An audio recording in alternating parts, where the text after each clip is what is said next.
стоят, хотят знать, как получить свои деньги. Никак нельзя, это форс-мажорное обстоятельство. Никто не вернет Почему как деньги. не можно? Потому что официально признано форс-мажорным обстоятельством. Эти люди не могут улететь на родину. По приезду в аэропорт им сказали, что рейс отменен и деньги им никто не вернет. Форс-мажор. И такая ситуация во всех аэропортах Москвы. Кому-то есть куда вернуться, а кто-то летел через Москву транзитом. И как дальше быть, не имеет никакого представления.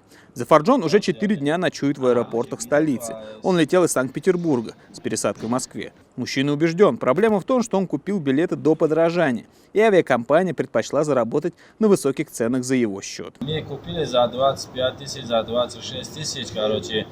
Они потом поднимали цену по 40, по 46, по 38, такой они поднимали.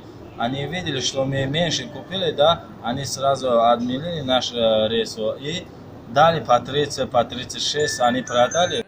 Талиб Джон, в свою очередь, летел транзитом из Екатеринбурга, той же авиакомпании Самани Air, и оказался в той же ситуации, что и земляк. Жалуются, что никакой поддержки от авиакомпании застрявшие не получают, несмотря на то, что все происходящее вина именно Самани Air. Помимо всего прочего, людям надо питаться, а средства подходят к концу. Четвертый день просто сидим на столе, голодный, никто не кормит, никто не скажет даже откуда вы, что вы здесь делаете. Там есть представитель Таджикистана из Сумен Айра. Они вообще не знают, что говорят. Ну, вы сами как-нибудь разберитесь. Но и те, кто заплатил втридорога, так и не смогли улететь даже за день до официального закрытия воздушного пространства Таджикистана. С чем это связано, никто внятно объяснить не может. Авиакомпании недоступны, и лишь только справочные аэропорты исправно работают. Алло, здравствуйте, девушка. А не подскажете вот по рейсам в Таджикистан? Какая сейчас ситуация? Рейсы отменены из нашего аэропорта.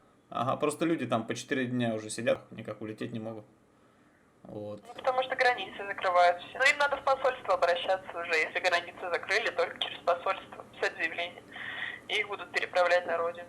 На данный момент официальных комментариев от посольства Таджикистана в России нет. Что делать и как быть простому мигранту, остается только гадать. Муса Казаков, специально для программы «Настоящее время Азия», Россия, Москва.